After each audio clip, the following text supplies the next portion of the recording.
এক মেয়ে রাজমহলে কাজ করত।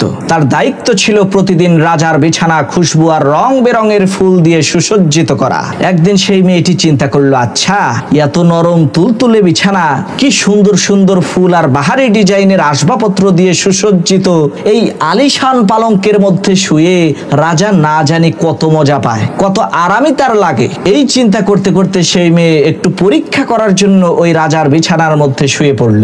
দুর্ভাগ্যবশত মাত্র 2 মিনিটের মধ্যে ওই মেয়েটার চোখে ঘুম চলে আসলো। রাতের বেলায় যখন রাজামশাই বিশ্রাম নিতে আসলেন, এসে দেখেন তার বিছানার মধ্যে চাকরানী মহিলা ঘুমিয়ে আছে।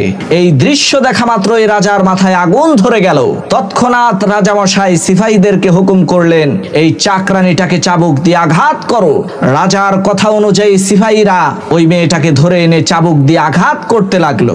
আশ্চর্যের বিষয় হলো, যখনই মেয়েটাকে চাবুক দিয়ে আঘাত করা হতো, ওই মেয়েটা আঘাতের যন্ত্রণা সহ্য না করতে পেরে জোরে জোরে চিৎকার করে কান্না করত।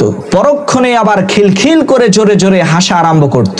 মেয়েটার এই অদ্ভুত আচরণ দেখে রাজামশাই তাকে জিজ্ঞেস করলো, কি ব্যাপার, তুমি কান্না করছো আবার হেসে দিচ্ছ, এর মানে তো বুঝলাম না, তোমার উপরে জিন ভর করলো নাকি? যারা বুঝতে পেরেছো নিচে লাল সাবস্ক্রাইব বাটনে ক্লিক করো।